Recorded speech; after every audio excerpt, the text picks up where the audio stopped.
balgham. Dan satu lagi. Wa kaba bi zalatil ilmi wal fiqh wal fahmi da'iyan wa ba'ithan lil aqil ala tahsil al ilmi wa qad yatawallad al kasb bi kathrati al balgham wa rutubah. Ini kita ambil. Tengok Syekh ni pun pandai medik semua. Syekh kata apa? Memadai dah dengan kelazatan ilmu wal fiqh, dengan kita memahami da'iyan apa yang disampaikan wa ba'ithan, dan kita mencari ilmu tu lil aqil, bagi orang-orang yang berakal, ala tahsil, untuk kita menghasilkan ilmu. Okey. Wa qad yatawallad, terhasilnya kemalasan ni sebab apa? Min kasratil balgham. Balgham ni apa? Kahak ataupun lendi. Sebab apa kita jadi malas? Sebab dalam badan kita ni kata Syekh banyak kahak. Banyak kahak ni kita jadi malas. Betul ya Datuk? Anda tak tahu, tapi Syekh kata macam tu. Secara saintifik macam mana? Adakah memberi impak yang maksimal kepada memberi impak yang maksimal kalau kita ada kahak dalam badan? Kalau kita kuhak tu batuk, balgham tu kahak. Macam mana? Nanti tanya doktor, kalau kita ada kahak ni, kita jadi malas ke sebenarnya? Warutubat, banyak lendi, banyak dalam badan kita ni, kita akan jadi malas. Jadi tak bertenaga kata Syekh. Wataribah, tengok Syekh siap boleh bagi lagi. Tak payah pakai mikroskop ni. Syekh dah boleh bagi. Macam mana kita nak kurangkan rutubah, lendi dalam badan kita ni? Taqlilut ta'am, kurangkan makan. Ini pagi dah makan sambal kopi, sambungan kari, cicak pula, buat mutabak pula sikit kan. Memang terbanyak hak. Tidak ittafaqa sab'una nabiyya. Di sini maksud ittafaqa sab'una nabiyya, maksudnya telah ittifaq 70 orang nabi. Allah a'lam. Tapi kata waktu kami mengaji dulu, dia kata pada nuskah yang lain ittafaqa sab'una tabiban, 70 orang doktor. Allah a'lam mana satu. Tapi ada nuskah lain itu macam tu, bukan dia nabi tapi tabib. Ala anna kasranis aksarun nisyan min kathrati balgham. Cepat lupa ni sebab kita banyak kahak. Selain daripada kemaksiatan, antaranya sebab kita banyak kahak. Nanti kalau kita ada masa lepas kitab ni, ada satu buku kecil je. Kalau dan taswir, tajuk dia ilaj nisyan. Macam mana kita nak, kalau kita belajar, macam mana kita nak menghindari sifat lupa. Ada ayat-ayatnya, ada surah-surahnya, ada solatnya, ada amalannya. Ada ilaj nisyan kecil lagi daripada buku 10 muka surat kalau kita dah baca. Dan banyak sangat syair yang tu. Mana pun tak tahu faham. Okey. Tidak kita apa pasal mana? Min kasrati balgham, wa kasrati balgham min kasrati, sebab apa banyak kahak? Sebab kita banyak minum air, kata Syekh. Kita banyak minum air. Tapi orang kata kalau kita minum air, kita hilang ngantuk. Macam mana? Sini kan bawa 4-5 gallon air ni ngaji. Tak tahulah. Wa kasrati syarbil ma', sebab apa kita banyak minum air? Sebab apa? Min kasratil akal. Sebab kita banyak makan. Itu je sebab. Dah makan sambil ayam sepuluh kan. Memang akan minum sebab apa dia? Jadi sebab kita makan, kita akan banyak minum. Sebab kita banyak minum, kita akan banyak makan.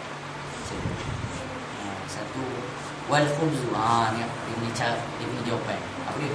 Wal khubzu yabis yaqta'ul balgham. Apa dia yang nak memotong balgham ni? Roti yang kering. Apa roti yang kering? Di Mesir?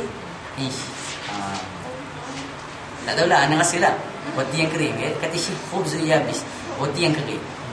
Kalau anda faham, roti yang kering adalah ish. Jadi makanlah ish di waktu pagi. Kalau tak boleh nak beli, Dr. Azizul buat perkhidmatan jual ish. Tak tahu lah. Dulu dia jual ish tak ada pagi kan. Tak tahu sekarang dia jual ish lagi. Tak jual ish lah, kena beli sendiri kat depan. Makan ish. Tapi jangan makan full. Kata Syekh, kalau kita makan full, kita cepat lupa. Allah Allah. Satu ni makan full ni cepat angin. Banyak benar angin kan. Selalulah keluar bau-bau yang tidak disenangi oleh sahabat-sahabat. Jadi kalau kita makan ish, nak makan dengan apa? Ikutlah makan dengan apa. Anda tak tahulah. Terus makan dengan apa kan. Tapi itu untuk memotong, nak buang kahak. Kalau rasa tak nak malas, rasa malas-malas sikit kan, orang makan ish ni, makan ish. Lepas ni tukar sarapan pagi, bukan nasi lemak, tetapi ish goreng. Biasa buat ish goreng. Tapi ish goreng banyak minyak pula kan. Tak payahlah buat ish, makan ish kosong. Wa kadzalika akli zabib. Makan anggur ketika mana apa nama? Allah Apa benda itu? Makan anggur di waktu lapar boleh menghapuskan lendi pula. Balagh tadi kahak kita makan Asian. Kalau balagh kahak lendi dalam badan kita makan anggur ketika lapar. Tapi jangan kita makan berlebihan anggur ni. Beli sekilo bantai seorang kan. Seorang tu sekali biji sambil lambung kan. Sambil lambung tu cerita pun makan. Kalau kita makan berlebihan, maka lendi dalam badan kita akan bertambah. Jadi ini satu kerja rumah untuk antum balik pergi buat kajian dekat Muhammad. Betul ke pun kan. Nama tak tahu. Tapi saya kata macam ni. Wala yaksaru. Tapi benda-benda yang selalunya ditulis oleh ulama adalah benda yang tajribah, benda yang telah dicuba dan memberi impak yang maksimal, memberi kesan. Wala yaksiru minhu hatta la yahtaji ila syarbil ma'. Tapi jangan makan anggur banyak sangat sampai tak payah minum. Kan? Tak payah minum lah, makan anggur tu tak kira tak payah minum banyak sangat. Sebab akan menambahkan balagh. Wasiwak yuqalil balagh. Satu sunnah dalam buku Habib Sa'ad dia tulis sunan mahjurah. Sunnah yang telah ditinggalkan oleh ulama zaman sekarang adalah siwak. Sedangkan Nabi kata kalaulah tidak memberatkan umat aku, akan aku suruh umat aku bersiwak sebelum setiap kali sebelum solat, inda kulli waqti solat, ketika mana nak sembahyang. Dan sesungguhnya siwak ni Allahumma salli ala sayyidina Muhammad. Siwak ni sekiranya kita sembahyang bersiwak lebih baik daripada kita sembahyang 70 rakaat tanpa siwak. Nak cerita betapa besarnya nilai siwak tu. Ada satu cerita lagi. Nak apa patut cuba setengah. Okey, Syekh Zakaria wallahu alam, tapi diceritakan Syekh Zakaria Al-Ansari. Wallahu alam, anda tak pasti. Ulama menafsir Syekh Zakaria antara orang yang sentiasa mimpi Rasulullah sallallahu alaihi wasallam. Tapi bermula pada satu saat sehingga kewafatannya tidak mimpi lagi. Tapi ala kulli hal bukannya dia mati dalam su'ul khatimah. Cuma mungkin ditarik sedikit daripada nikmat yang Allah bagi pada dia. Ulama kata kenapa jadi begitu? Yang pertama adalah kerana dia membesarkan serban. Allah Alam. Yang kedua adalah kerana dia mengatakan ibarat dalam kitab dia Manhajul Tullab, ikhtisar kepada Minhajul Talibin Al-Imam Nawawi, lebih baik kefahamannya daripada Manhajul Tullab. Itu nama kitab lah. Manhajul Tullab tu kitab Imam Syekh Zakaria, dia buat ringkasan daripada Minhajul Talibin. Minhajul Talibin ni kitab asas kalau kita nak berpegang pada mazhab Imam Syafi'i. Tapi yang ketiga apa kata ulama, Syekh Zakaria telah memanjangkan siwak dia. Biasa siwak kita ada kata panjang macam ni, dari sini sampai sini kebiasaan, ataupun macam ni panjang kan. Jadi kita ambil satu kefahaman, bukan kita nak cari kekurangan Syekh Zakaria Ansari, tapi kita ambil satu kefahaman Syekh Zakaria yang hanya memanjangkan sedikit siwak ni, Allah tarik satu nikmat, sedangkan kita tak bersiwak langsung. Di mana kita di sisi Allah. Siwak tu tak ada. Jadi orang kata antara hadiah yang paling baik kepada sahabat-sahabat kita adalah siwak. Jadi lepas ni kalau buat program PCT, hadiah ni adalah siwak. Sebab itu adalah hasil hadiah yang terbaik. Mungkin rendah nilainya di sisi manusia, tapi tinggi nilainya di sisi Allah. Dan macam mana kita nak siwak kan? Satu kaedah dalam fiqh. Okey. Siwak kalau boleh kita panjang, bolehlah panjang ni, kita ambil panjang ni. Cara pegang dia,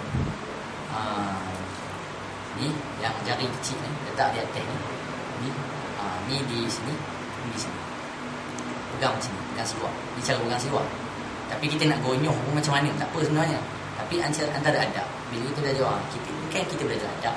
Jadi kita belajarlah adab dalam fiqh. Pegang macam ni. Macam ni, tu. Lepas itu macam ni cara nak gonyong, nak tonyong kan? Tonyong.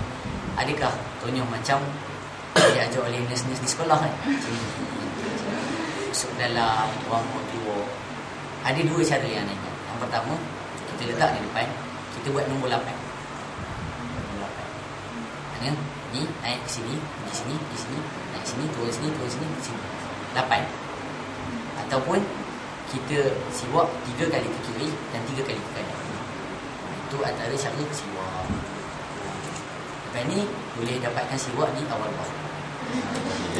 Dan siwak yang terbaik adalah siwak yang kalang tu ni. Siwak yang dalam plastik tu dia kedap. Sebab siwak tu basah. Siwak tu basah. Jadi kita nak buang dia punya apa luar tu kan mudah. Tu lah. Itu kita ni lah. Waktu anak dulu kami pakai pisau, tak reti ya. Sebenarnya kita tonyah je kat gigi, kita tolak. Ni kita tolak. Bagi dia jadi macam berus. Waktu kami tak reti tu kami belah-belah pakai pisau. Maknanya kita buang atas dia, tepi tu. Lepas tu kita tolak sikit-sikit. Mula keras lah. Kita dah lama dia akan hilang. Dan kadar kita nak buang apa orang panggil? Ruas lah. Ruas boleh. Tak tahu lah yang luar tu kan. Supaya nampak dalam itu. Kadarnya sekitar ataupun jangan lebih sangat. Banyak ni sesenggat. Sesenggat boleh buat. Sudah. Kasih fadhil siwak. Banyak sangat fadhil siwak. Tapi sunat yang selalu manusia tinggal zaman sekarang. Syekh Nuruddin kata kita ni dah lah susah nak sunat tahajud. Kenapa kita tinggal benda yang kecil yang kita boleh buat? Ataupun sunat-sunat ketika mana wudu. Sunat-sunat ketika wudu pun kita nak tinggal. Sebab tu orang kata bila kita mana belajar kita belajar syariah, kita kena belajar adab supaya kita tidak nak jadi orang pandai ataupun tinggal benda. Contohnya membasuh telinga adalah sunat. Jadi kita dah belajar, kita pandai. Basuh telinga sunat tak payah basuh lah. Sebab bukan fardu pun. Dia orang tanya, kita syarah pula. Kita syarah pula. Basuh telinga adalah sunat sisi mazhab. Dalilnya adalah begini. Tapi kita dah tak ada adab sebenarnya dengan dalam mana kita laksanakan. Allah. Wala yasiru minhu hatta wa yazidu fi sawabil fa innahu sunnah saniyah. Sebenarnya benda-benda yang demikian adalah sunat. Wa yazidu fi thawabi solat, yang bertambah pada dan dapat menambahkan pahala. Wa qiraatul Quran wa kadzalikal qaid. Muntah pun dapat mengurangkan balgham, dapat mengurangkan kahak dan rutubah. Wa tariqu taqlil al-akl ta'ammul fi manafi' qillatil akl. Mengurangkan makan ni kita akan dapat banyak manfaat semua. Wa hiya sihah wal ifah wal nifah. Kita dapat mendapat kesihatan. Wa qila fa'amil thumma 'amil thumma 'amil. Syaqa bil marhum min ajli ta'am. Muntah. Tapi jangan buat muntah di bulan puasa, batal puasa. Muntah adalah perkara yang membatalkan puasa. Kalau kita buat dengan sengaja. Makni Nabi sallallahu alaihi wasallam ana qala salasatu nafar yabghaduhumullah ta'ala. Tapi ada qaul tu bukan yabghaduhumullah, yabghaduhumun nas. Allah alam mana satu. Yabghaduhumullah, dibenci Allah ataupun dibenci manusia. Ta'ala min ghairi jurmin. Al-bukul wal-bakhil wal-mutakabbir. Orang yang makan banyak, orang tak suka. Wal-bakhil, orang peliput, dan orang yang suka takabbur. Wa ta'ammul fil madari kasratil akl wa hiya al-amrad wa kalalati tab'i qila al-fitnah tadhhabu fitnah.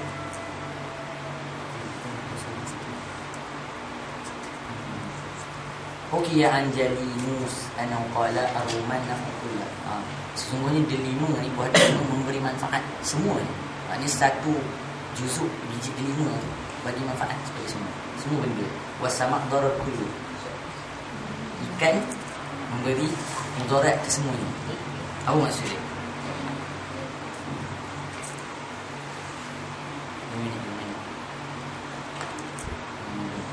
Wa qalilu samak khairu min kathiri ruman. Tapi kalau kita makan sikit ikan lebih baik daripada kita berlebih-lebih dalam makan delima. Wa fi aidan itlaf ruman. Dan demikian kalau kita berlebih akan memusnahkan hati benda itu. Sebab kita belajar wal aklu fawqa syab'i darar. Makan melebihi daripada tahap kekenyangan. Mudarat semata-mata, tidak ada fawaid. Wa yastahaqqu bihi al-iqab fi daril akhirah. Yang berhaklah iqab fi daril akhirah. Berhak pada kita mendapat iqab. Dapat apa? Iqab ni azab. Ataupun iqab lah di akhirat. Wal ukul baghid fil qulub.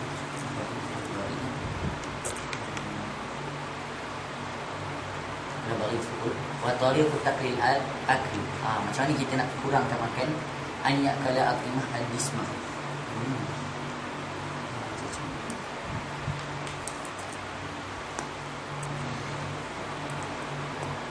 Memakan makanan yang al-jismah ni apa ni? Buat anak